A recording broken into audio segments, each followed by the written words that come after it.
Thank you, Mr. Mayor. First of all, I want to say thank you to everybody who's here tonight, everybody who wrote in, sent emails or letters, testified at the previous hearing, or communicated with any of us by phone or stopping us on the street. The number of people who have weighed in on this issue is pretty amazing. It's by far the largest number I have ever seen provide input on any decision that's come before the council in my 11 years on this council.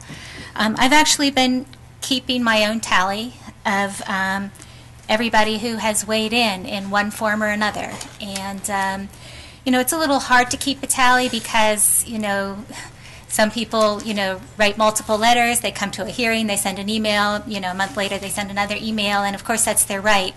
But, I think, in the interest of fairness, I think it's good to count people, each person who speaks, one time per person. Also,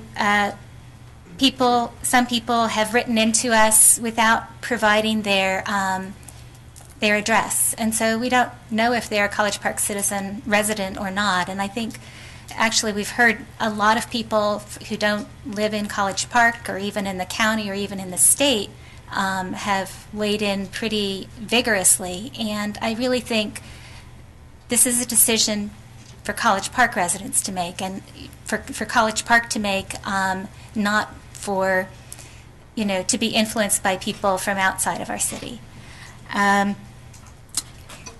So by my count, and other people might count them in different ways, but if a couple wrote in, I counted both of them. I didn't count them one as one because they had one address. So I tried to be inclusive in that way. And by my count, 458 people have weighed in. Somebody else might get a different number, but it's a lot of people. And again, by my count, overall 64% have been in favor of the charter amendment to allow non-citizen residents to vote in College Park city elections. I did very quickly, you may have noticed I had my head in my computer while I was also listening very carefully to what everyone had to say, but I did look at Ms. Dabowski's petition, and I applied the same rules to that I did to all the other ways that we've received comments. And so that certainly did increase the number of people who expressed opposition, but still the overall percentage, again by my count, is 64% in favor. I don't think that a voting rights commission is going to get us any further than we are tonight. Clearly, people have very strong feelings on both sides of the issue. I think a commission is just going to prolong what I think is becoming a discussion that is, well, first I'd like to say I really appreciate everybody who spoke tonight or at any other time who really tried to be generous in their language and tried to be respectful of people whose views are different from their own. I think that's really important for us to always strive for.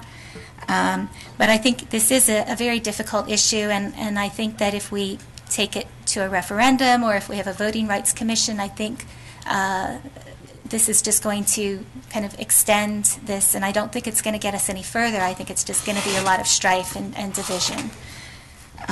Stella, please wrap up. Okay. Sorry. In terms of a referendum, I am very swayed by those who have said that it's not right, it's not just to allow to have a vote on something that the people who are most directly affected don't have the opportunity to vote on. As others have said, if we had, if this country had a vote on civil rights, voting privileges for people of color, for women for that matter, many of us up here tonight wouldn't be able to vote, let alone run. So I think I do appreciate everyone's comments, but I am going to vote against the amendment to delay this decision. I think we have had ample opportunity as a council in work sessions and other venues. And I also just want to say, I have to say, okay, I'll save that for maybe I'll get another chance. Thank you very much.